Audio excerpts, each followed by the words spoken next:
When we think about communication, we often picture conversations that bring people closer, shared jokes, deep talks, moments of connection. But what happens when communication itself begins to change? When someone we love, a parent, a partner, a friend, starts to lose the ability to connect in the ways they once did? That's the question at the heart of today's episode. My guest, Dr. Amanda Cooper, studies the communication practices that help families navigate caregiving, especially for loved ones with Alzheimer's disease or other forms of dementia. Her work sheds light on the power of relational communication during one of life's hardest transitions, when we are called to care, to listen, and to keep connection alive even as memory fades. In our conversation, we talk about what it means to sustain relationships in the face of change, how families can communicate in ways that preserve personhood, and the emotional labor and love that sit at the center of caregiving. This episode is a gentle reminder that communication isn't just about the words we say, it's about how we show up for one another, especially when words become harder to find.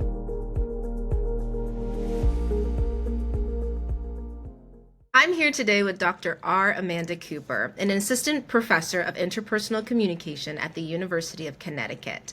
In her research, Dr. Cooper explores the communication practices that support families as they navigate caregiving for a loved one with Alzheimer's disease or another prolonged terminal illness.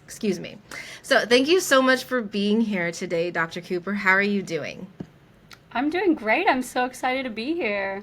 Yes, I'm super excited to have you on. I find your research so fascinating, maybe partly due to my focus of health communication, but I love what you study and I'm super excited to learn more about it today. So can you start by telling us what drew you to studying communication in families, especially around difficult life transitions like dementia? For sure. I think it's a easy transition from looking at your own family to wanting to research something. So, I've heard people say, like, it's me search, and I feel like that is a little bit of true for a lot of people. But for me, my interest in especially like difficult caregiving transitions came from watching my family kind of, I would say, like, band together and work together to provide care for my grandparents when they were entering their end of life phase. So, that happened to be timed just as I was starting graduate school and being trained as a researcher. And there was just so many interesting dynamics happening in our family as a group and also between individuals within our family. So that really kind of started me on this track. And then I think just talking with caregivers and talking to families keeps me here. I just think caregivers are really incredible, and seeing families work together is challenging and very interesting and usually inspiring. Yeah, absolutely. I love that. I do feel like for a high percentage of researchers and scholars in general, they have like that real life experience inspiration or something that influences them. And I feel like through the process of research, at least for me personally, like there's some healing components to that, like where you're in spaces that you get to talk and write about it, even as it resonates with like our real life. So I love that. And what interesting and good timing for you as you were starting grad school and kind of experiencing this life altering thing. Right. Yeah. Yeah. It was kind of like the stars aligned, and that was like perfectly what I wanted to study. I think I'd already been really interested in aging and how we Yeah. communicate about aging and around aging. I have an old soul, so it's like these are my people. But Right. I think I kind of locked into this more health component and this family component by watching my family go through an end of life transition with my grandparents. Yeah, absolutely. And you kind of alluded to this, but anything to add, like what personal or professional experiences shaped your interest in end of life caregiving communication? So has anything that you've researched up to this point, from the start of you doing this, has anything that you've researched or read or wrote contributed more so to your interest of this end of life caregiving communication? I think everything I do kind of feeds into this continual question of like, how do we communicate and how do we manage our relationships when death is suddenly a part of our relationships? One of those things I think comes just from talking to people and saying, like, I study end of life care, end of life communication, and often people are like, "Ew, yikes!" Like, just try to get Yeah. away from that. And I'm fascinated by the things we can't talk about, and also by the impacts of how we do talk about things. So I think just like my daily conversations with people, sharing the kind of things I'm interested in, people often kind of respond with either like, oh, wow, good for you. Like, I'm glad someone's doing this, or like, Right. oh, that's really meaningful. And I think the difference is someone who has lived this finds this very meaningful, and someone who hasn't thinks like, yikes, stay away, which I think to me says this is an important part of the human experience that we're not talking about enough. And it's unfortunate because it's something that everyone's going to experience. I think I've also come to realize that aging and dying are pretty universal. Like, Yeah. we're all going to be touched by death, and most of us hope we will age because we don't want to die young. And so, if there's this whole piece of the lifespan that we don't talk about, then it becomes a lot scarier. And I think we see that in anti-aging, advertising, in the way women especially talk about their bodies and about aging. I think we see that in how we talk about older people, because we fear the end of our lives. And I think studying communication in these contexts brings an opportunity to help other people see this as a less scary piece of life. And I also think I just feel so privileged to be able to sit in these spaces with people who are going through really difficult, challenging pieces of their lives and of their families' lives, and being able to see how they're navigating, hear their stories, kind of be in that space with them. I find that really meaningful. Yeah, absolutely. And I can only imagine like when people find out what you do, like how they take that. Because it's true, when the topic of like aging and end of life communication or just like that time or experience in someone's life comes up, people do are kind of like, "Oh, I don't want anything to do with that. Like I don't want to really talk about that. I that kind of scares me." So it's fascinating and it's so important the work you're doing to have those conversations because like you said, aging and death is going to touch us all.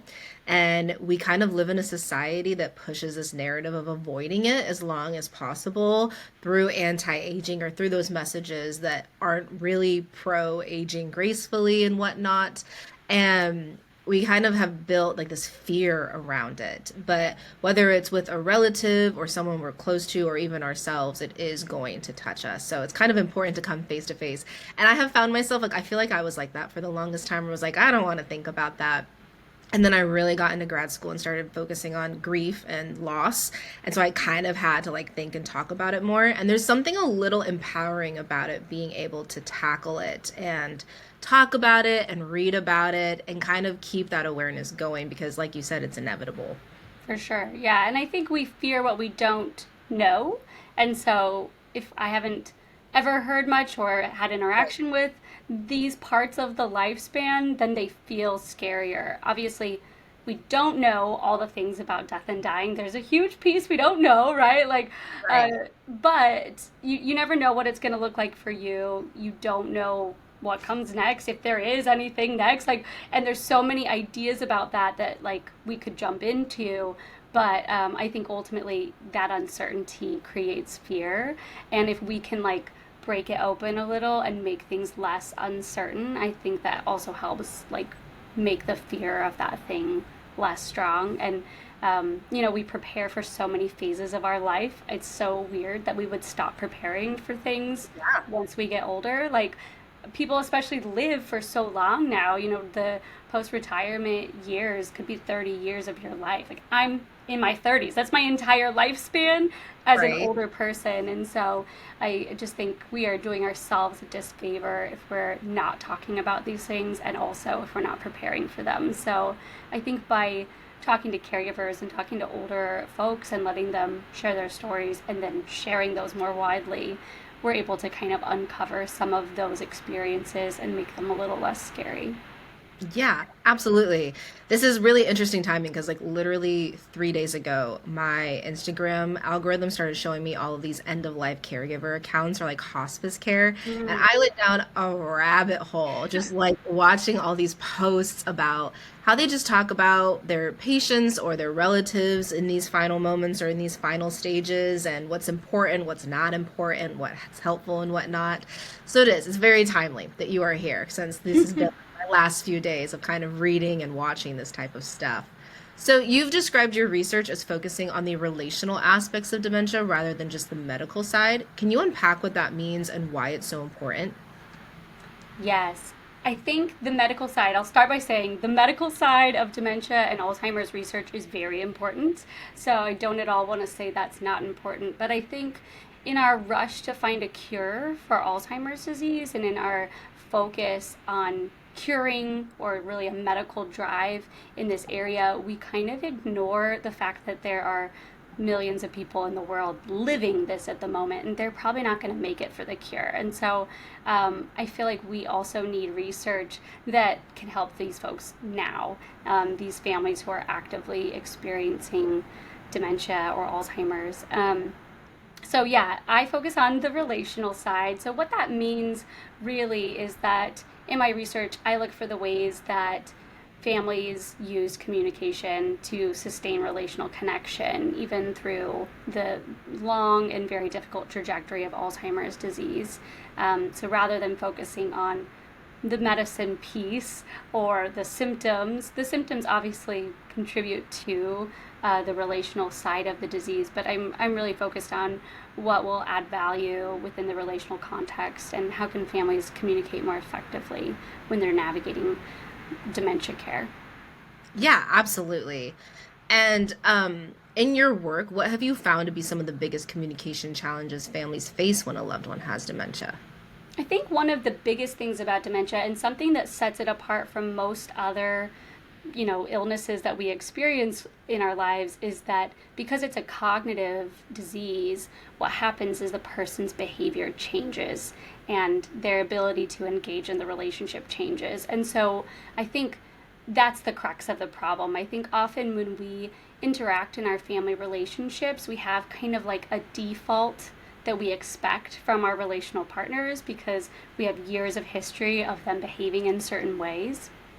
And when the person stops behaving in those ways or starts enacting new behaviors that are often frustrating and confusing, that's very, very challenging. And I think some of that is just our expectation for what we've already had, right? Like, Yeah. I know my mom, this is what she likes, this is how she communicates, I know what to expect. And then when she all of a sudden is doing things very outside the norm for herself and for just an adult, sometimes that can be really, really frustrating. One of the other challenges, I think, is that people with dementia sometimes will become a little aggressive. That's a part of the symptoms of the disease. It doesn't happen to everyone, but it certainly can happen where they can become more aggressive or either verbally or physically. And that's really challenging in a family setting, as you can imagine. Yeah. So I've always had a lovely relationship with my mom. We're best friends, and now she's yelling and screaming at me in a way that has never happened before. So those behavioral changes are incredibly difficult. And then I think also one of the first symptoms of dementia is just memory loss. And so your conversations, your ability to build on the last conversation you had or kind of pick up where you left off becomes a lot more difficult. And conversations also become repetitive. A lot of the caregivers I talk to will be like, yeah, we have conversation, but it gets really repetitive. I have to answer the same question 15 times. And so that makes it difficult for you to have the depth of conversation that you want usually in your close relationships. And so those changes are, I think, at the crux of really what makes it challenging relationally to be a dementia caregiver. Yeah, absolutely. And this might not necessarily have an impact on the relationship, but the caregivers themselves, and I could be wrong, but I'm just interested in your work. Like, have you ever heard or have people talked about how in these specific cases, they kind of have like this drawn out grief process because it starts probably really early on and then it just goes until, end of life. Yeah. And that is unique compared to other health diagnoses that we see or maybe other health journeys where there is like a set diagnosis and a set time frame and then even a set time frame for treatment. If that's successful, things changes. Like it's all a little more direct and all a little more able to be answered. But I feel like when I meet people who are going through this or have heard stories, it's like, yeah, I started grieving my mom years ago and I'm still grieving. And I can only imagine the impact that that has on a person, but also relationships with the person they're caring for, but everyone else as well, because that's taxing. Yes. Oh, yes, certainly. I mean, the disease trajectory is so long, Yeah, and things change continually. So it's kind of like there's another loss, and then there's another loss, and there's another loss. So I've right. talked to so many caregivers who kind of talk about like, yeah, we kind of hit a plateau and we have figured things out and things are good, and then some other capability drops out, and then it's like we're kind of thrown for a loop again, and we have to re-grieve and re-figure out everything. Um, what's interesting, I recently did a study with a couple colleagues that we actually looked at parents of children with medical complexities, which is Mhm. another really long term care experience, and one that also usually has quite a few changes in diagnosis or ability over time. And what we find is that for both these dementia caregivers and these parents of children with medical complexities, the grieving process kind of goes in these waves where they grieve, and then there's something that kind of helps them shift, and they're kind of able to function, right? They've like kind of overcome, they're fighting again, and then there will be some trigger that kind of shoots them back into that grief space, and then there's grieving process, and then they kind of pull themselves together. They're very resilient, so repeatedly it's like grief, pull yourself back together, grief, pull yourself back together. And specific communication experiences could trigger you one way or the other. They could push you to feel that grief again, whether that's, my family member just forgot my name. That's a really, really difficult moment that usually triggers more grief. Or other times where they get support or a new resource that kind of helps them push into that recovery space where they're able to function again. Um, so yeah, it's a very cyclical, very prolonged. I've talked to several caregivers who say things like, "This is not the person that I married," or "This isn't really my mom anymore. I've grieved her, and now I'm caring for the person that she is now, but it's a different relationship." And so I do think there are kind of like steps or processes in that grieving process. And so by the time a person with dementia passes, for many caregivers, it's been a long, long haul. And they do grieve, but the grief is certainly different than, something that's unexpected or something that came quicker because they've had so many years usually to continually process through this loss. Yeah, absolutely. I can just imagine like all the stories that I've heard. It's just like this long, drawn out process, which I can only imagine how difficult that is on somebody. Yeah. And what does maintaining relational connection look like when someone's communication abilities are changing? I think this is like the crux of my big question is like how can you do this? Because Right. what's so fascinating is when you read relational research about dementia, what you find is two very strong patterns. One is there's a complete loss of the person. Like this person is different than the person I knew before. It's like they're changed, or it's like they're gone. That's a really really consistent finding. And then like right next to it, right alongside, is this finding of like I feel closer to this person than I ever have been before, or like our relationship is stronger than it's ever been before. And this kind of crazy paradox in the literature is something that I find really fascinating. Like, how can I simultaneously say, my mom is gone, this is a different person, and also our relationship is better than it's ever been, or stronger than it's ever been, or I love them more than I ever have? So, Yeah. um, this is like really the big question is, well, how does this happen? How can we have both things? And in some of my work, what I found is that relationships are pretty resilient and caregivers are particularly resilient. Many caregivers are able to find ways to find connection with the person even as everything is changing. And so, some of those things are like we hold hands, and when they smile, I can tell that they know who I am or they know that I'm there for them. I've talked to caregivers who say, like, this act of caregiving, this is love. Like, when I do this, even though it's so difficult, like, I feel love because this is what love is. Like, this is how I show love for my partner. Like, this is how I show love to my parent. Um, I've heard other caregivers talk about, like, the way they rely back on everything they had before. And so I'll hear things like, well, it's just us. It's always been us, and we've always said we're going to face everything. So we're doing it now. Like, we've had so much good together that, like, of course we're going to continue on. Or sometimes they'll say things like, even if we can't talk in the way that we used to, I know how we used to talk. Like, I know what she was before. And so I can be here for that person. Like, I know what we had, and it's still good to me, and so it's worth it for me to keep being here. And I think there's this interesting thing that happens to us as humans, that, like, when we sacrifice for someone else, like, that's at the crux of this feeling of love and connection. And caregiving is 100% sacrifice. Like, it's so much sacrifice. But this act of kind of continually giving really helps create the sense of connection that's very different.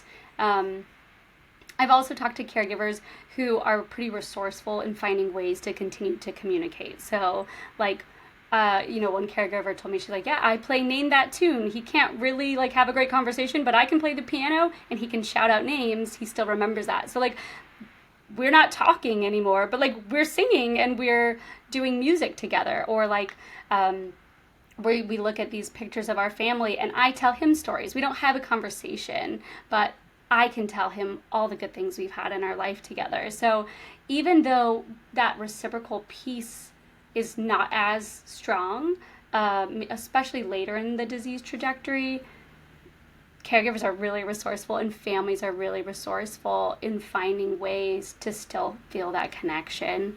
One other thing I'll just say is that the other thing is that it is a gradual progression over time. And so there are a lot of years where there's still enough there to have a conversation. You can still continue to engage. And so I think it is something where, at least in dementia care, often you're adapting over time. So you kind of find what works and how you build connection. And then if that doesn't work, you find the next thing. So it isn't like you go from 100%, this is how our relationship has always been, to, like, now this person isn't able to communicate at all. Right.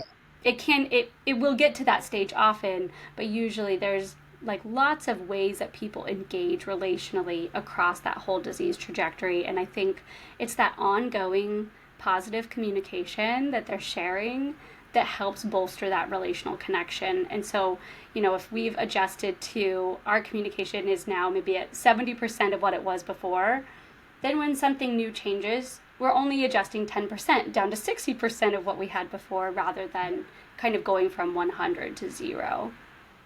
Yeah, so resourceful too. I love hearing stories about, the unique ways they still find to connect with the person. And, kind of like what you said, yeah, it is like this process. So they learn how to connect and communicate at, 80%, but then kind of have to adjust at 60 and so on. But yes, that is incredibly, it's such a unique journey that I don't feel like, unless you've seen it or have been a part of it, you can Yeah. truly grasp that level of resiliency and connection. But these stories have to be incredible to hear, like, through your work. Yeah, I mean, they really are. I always feel like it's kind of this, like, sacred space when someone will bring you into something hard and tell you, like, what's going on, how it's working for them. And I think also, like, there's a lot of vulnerability in sharing how difficult this is. And so when someone will let me be in that space with them, I just feel like it is a really, really precious thing to be able to be a part of. And I often find it really inspiring. Like, okay, I can do hard things. They're doing such hard things. Or, like, my relationship can make it through things. Like, their relationship has done this. So I also find it really inspiring, even though there are also many, many, many challenges along the way. Yeah, absolutely. I'm sure it's inspiring. Are there common mistakes or patterns you've observed that make caregiving communication harder, and how can families shift away from those? I think one of the big things that I've noticed that can be really tricky for families is this expectation for their loved one to communicate in the way they always have, and then anger or frustration when they don't. I think, particularly in the earlier stages of dementia, when the person is mostly communicating how they normally have, and then all of a sudden they'll do something that's strange or they'll ask a question again.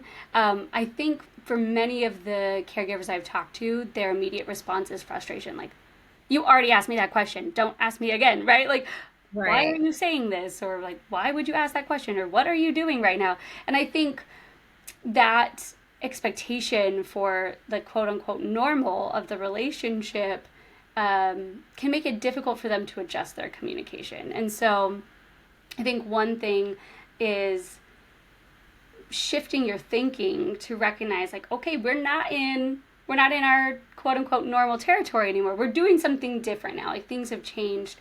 And that means that, like, I need to be aware of, like, what might happen, or what might be motivating this person's behavior. And so one of the things I found is that caregivers who can kind of make that mental shift and think about, like, okay, dementia is a part of our relationship now, and dementia does certain things. So I know dementia makes it difficult to remember. So if you ask me another question, I know that's not you being obnoxious, or you weren't just, you weren't listening when I was telling you earlier. This is Yeah. actually dementia, and I hate dementia. So, okay, I'm going to put that on dementia and respond with patience, right? Or I know that dementia makes you confused sometimes. Like, dementia makes you confused. So, okay, if you do something that doesn't make sense to me, rather than being like, what are you doing, right? Like, that immediate response is like, why would you do this?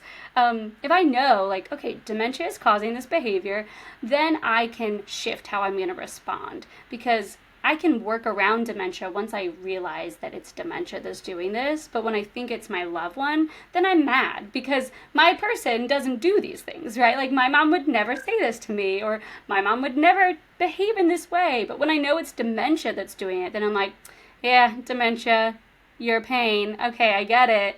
And now I can shift how I respond. So I think separating the person from dementia, putting the blame on dementia, and preserving that sense of, like, care and love for your family member, that is a really important, I would say, like, mental and then communicative shift that the caregivers who are doing really well and feeling good about their situation are usually the ones who have made that shift. And the ones who are stuck in conflict and who are frustrated and angry sometimes are usually the ones who haven't quite mentally recalibrated how they're thinking Yeah. about their loved one and about the situation. So, to me, I think that's one of the big things that kind of separates the people who seem to really be functioning well, because it's difficult to give, like, very specific rote guidelines on how to communicate, and there's plenty of research that does that, like, ask yes or no questions, or, give simple instructions,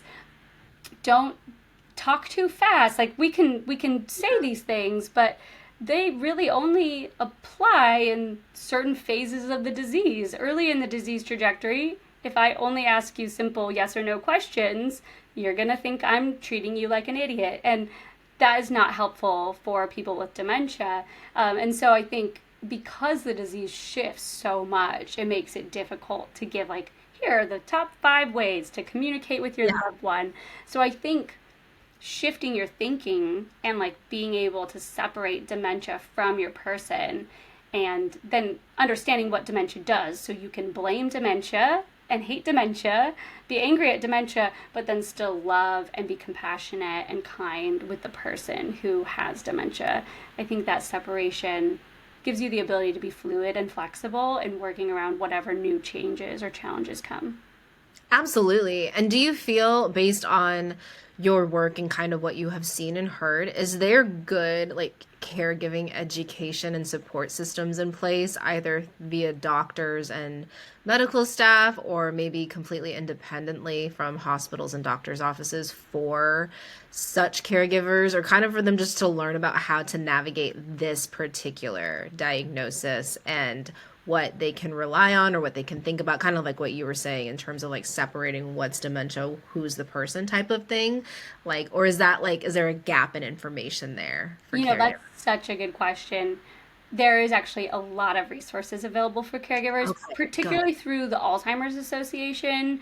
I mean, the Alzheimer's Association is so fantastic. So I work as a community educator with them. So like a Oh, few times, awesome. like about once a month, I go out into the community and give a talk training caregivers and community members about, different aspects of dementia care. The one that I give most frequently, the two I give most frequently are like communication behaviors and effectiveness, and then like responding to difficult behaviors in dementia.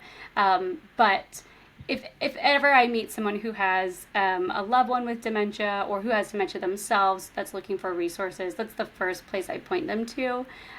Fortunately, and I think a lot of this is due to the Alzheimer's Association, Alzheimer's disease and kind of by association other forms of dementia are some of the most well publicized diseases. I would say like Alzheimer's, Right. cancer, right? These are like really big ones, probably like heart disease, right?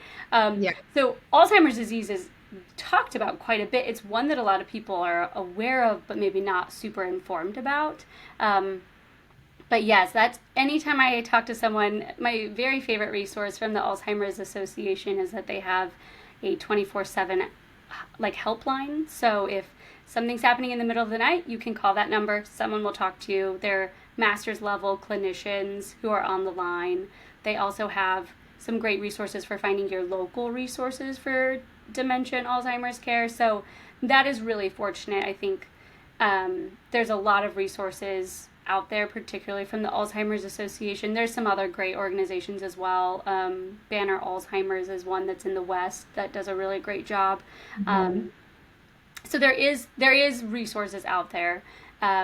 They're not always as geared toward like how do you maintain a relationship or how do you do this. Right. There are certainly a number that focus on communication. So like the communication behaviors I mentioned, like asking simple questions, having, you know, simple sentence structure, like those are some tips you would certainly hear if you went to some of, or if you looked at some of the resources that are out there.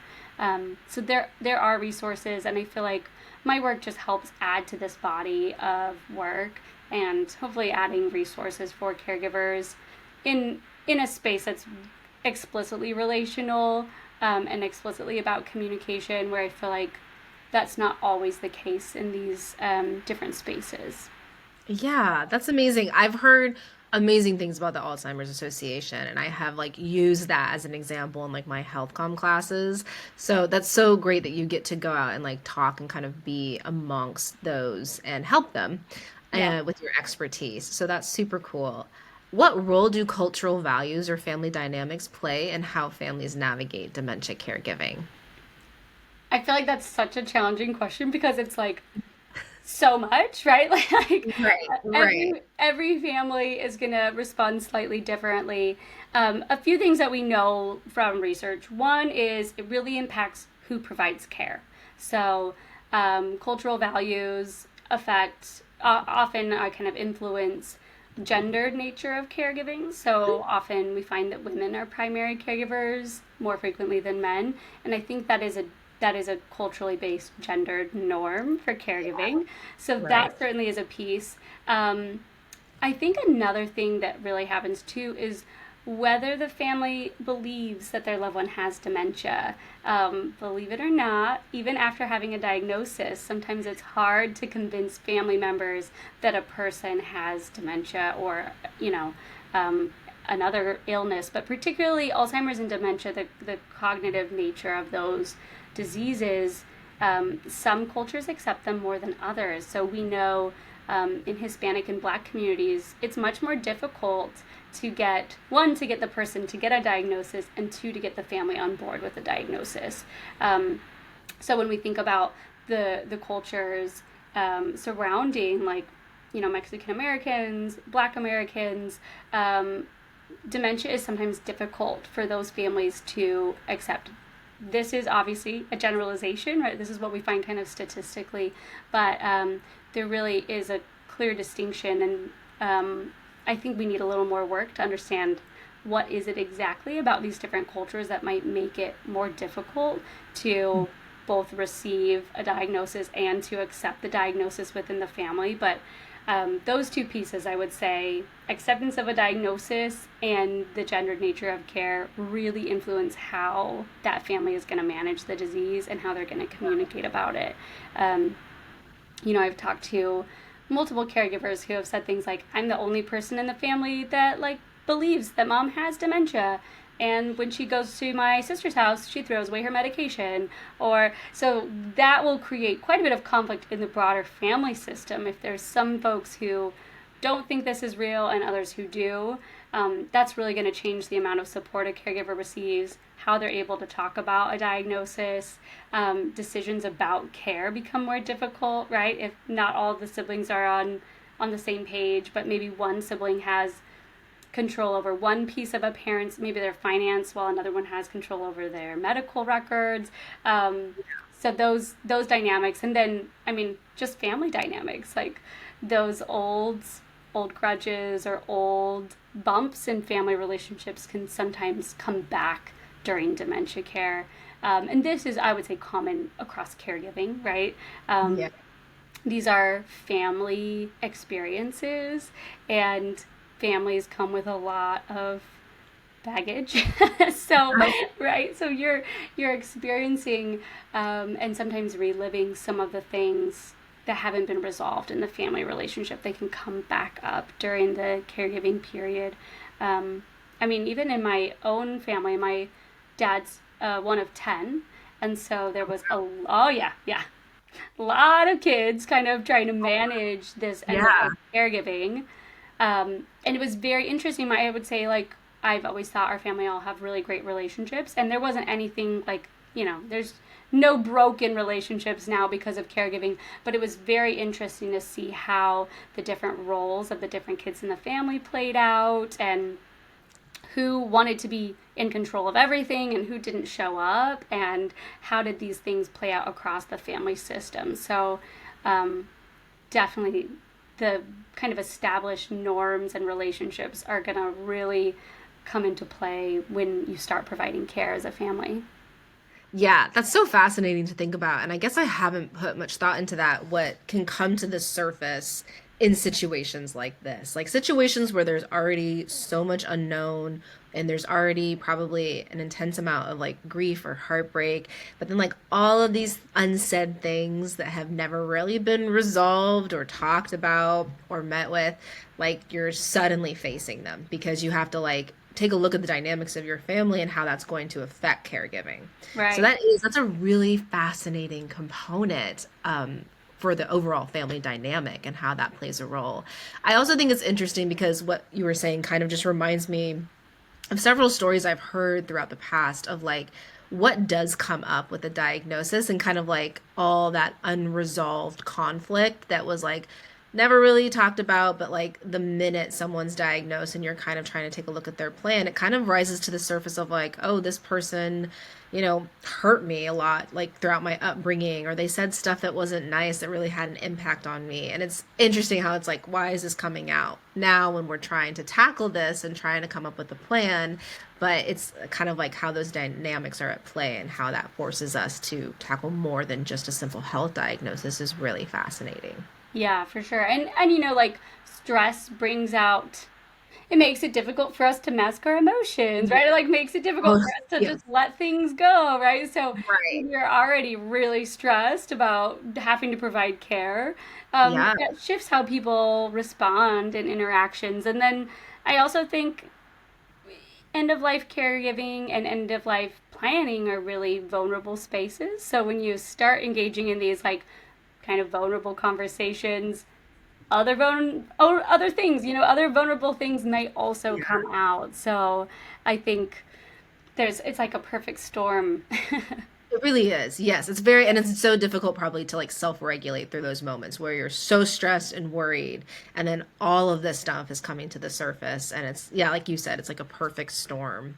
So how can family members better support each other while caring for a loved one, especially like whether their dynamics are complicated or whether, things are pretty okay and peaceful, but like in general, this is something that requires a certain level of social support.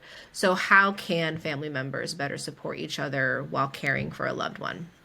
Such a good question. I think a big piece is just being willing to show up. So often in families, the way the care is structured is there's one primary caregiver, Yeah, and then hopefully a few like supporter caregivers. Sometimes I talk to caregivers and it's just them. Those caregivers are usually really overwhelmed.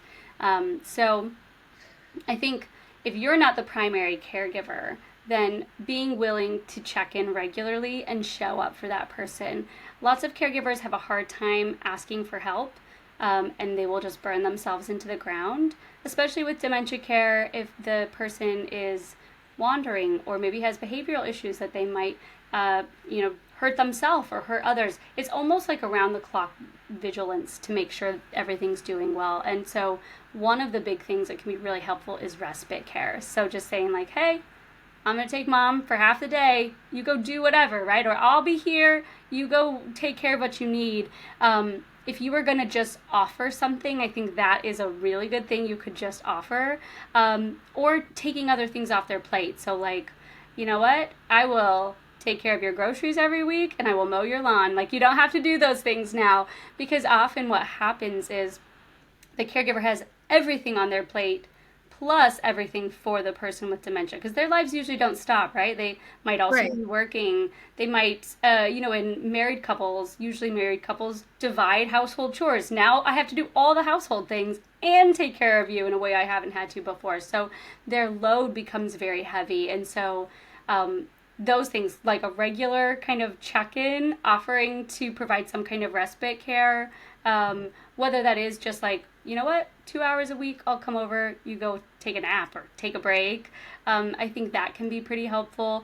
And then being willing to kind of insist that you give help. Like, I think it's very difficult for many of us to ask for help. Caregivers have a hard time relinquishing their load and allowing people to help them. I think something else that is helpful in families is to have some kind of coordinated effort. So, I've talked to several families who have like a schedule, right? Like, okay, so I do this on Mondays, and then my sister does this on Tuesdays, and we kind of take turns. So those kind of things have been really successful for some families. Also seen families who kind of divide up certain areas of care. So, okay, maybe one sibling is the primary caregiver. They do a lot of the day to day, but another sibling takes care of all the financial things. Another sibling takes care of, anything related to if they're hospitalized or that type of care. Like, so maybe dividing up, that sometimes does not work. For some families, dividing up is not going to be effective. But I think, especially if you are not the primary caregiver, but you want to be supportive, like making sure that you let the person know, like, I will come once a week, twice a week, right? Like, or like, I will call you every Monday to see what you need this week. But kind of making yourself make that effort. I think when someone else is providing the primary care, it's easy to not think about it and just let them take care of things.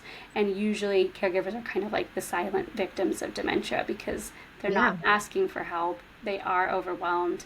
And then I always tell caregivers, like, speak up, find one or two people that you can call once a week because you're going to need that. Like, you're going to need someone to talk to. You're going to need someone that you trust. And you know what? If no one is coming to offer you respite care, like, you call your sibling or you call your daughter, like, call someone and say, could you please come over once a week for 2 hours so I can take a shower and take a nap or do groceries, right? Like, that can be difficult to do. But I think that's really important for helping sustain caregivers.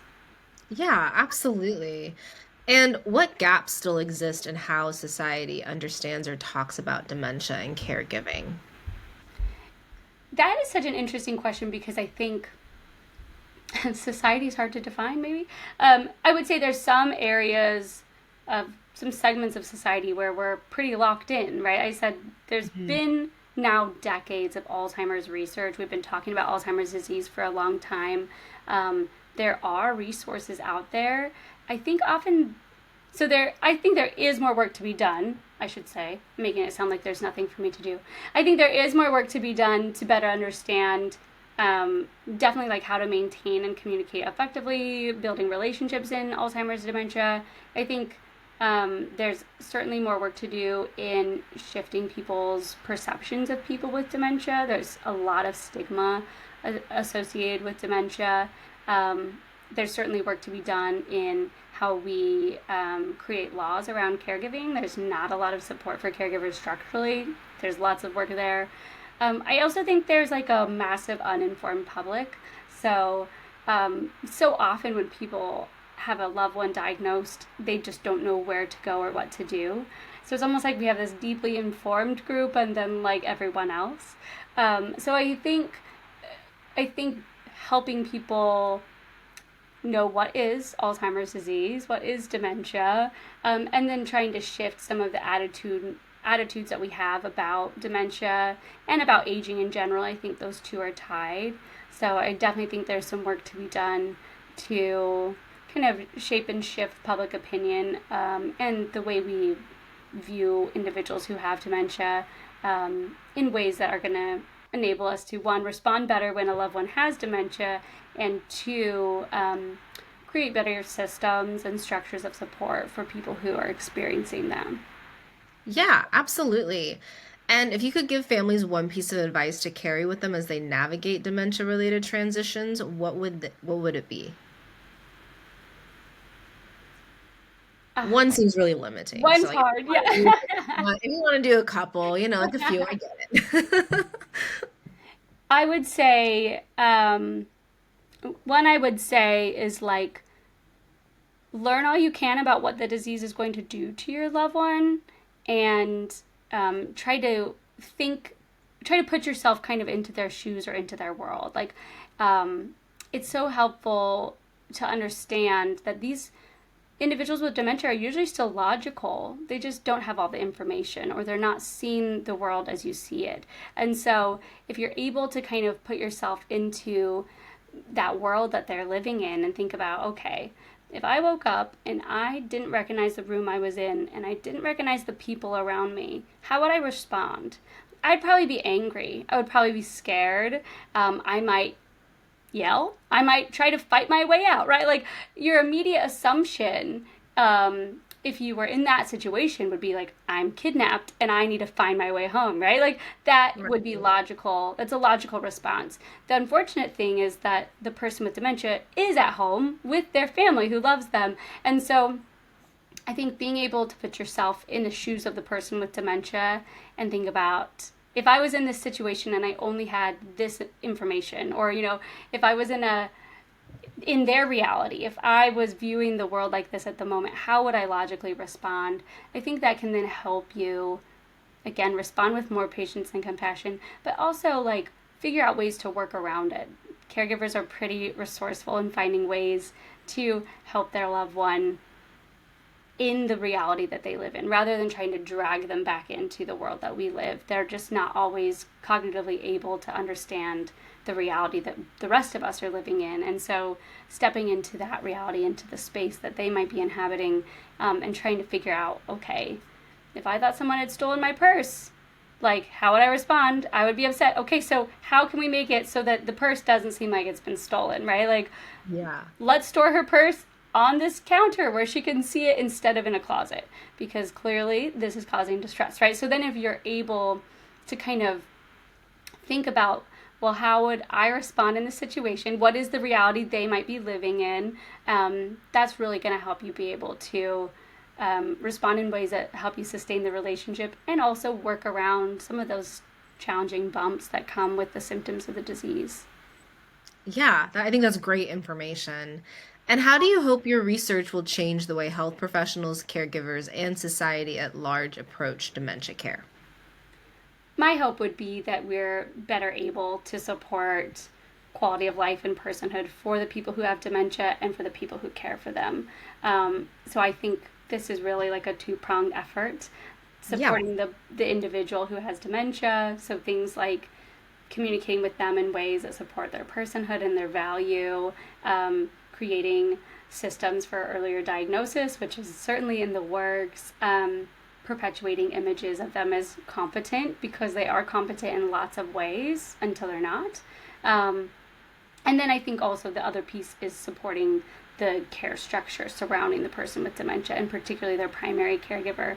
And I think that looks a lot like creating spaces for caregivers' voices to be heard, providing structural resources for caregivers to relieve their burden, normalizing the idea of family caregiving and support. I think we often think like that's something that's kind of hidden away a little bit, like let's just put them in a home, like get rid of this person, but that's not a reality for most people.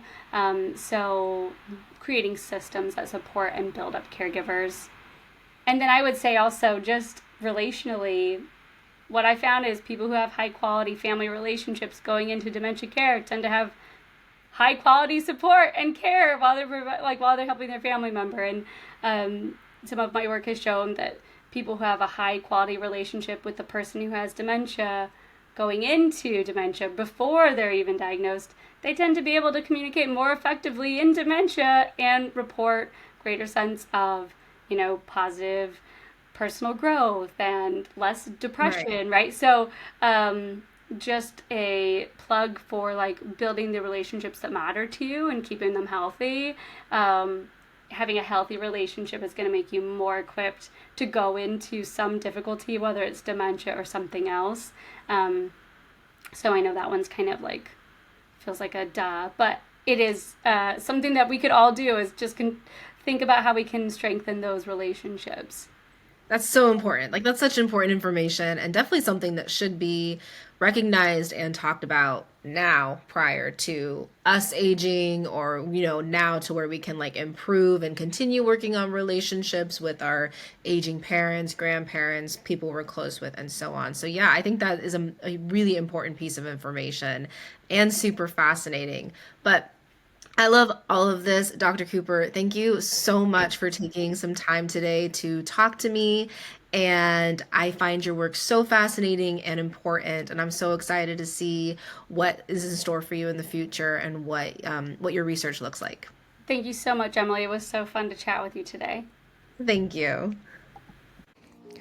As I think back on this conversation with Dr. Amanda Cooper, I'm reminded that communication isn't always about fixing or finding the perfect words. Sometimes it's simply about being present. When we're caring for someone whose world is changing, showing up with patience, empathy, and understanding can speak louder than anything we say. Dr. Cooper's work reminds us that connection can still exist in moments of silence, that relationships can evolve even as they shift, and that communication, in its purest form, is really about honoring personhood.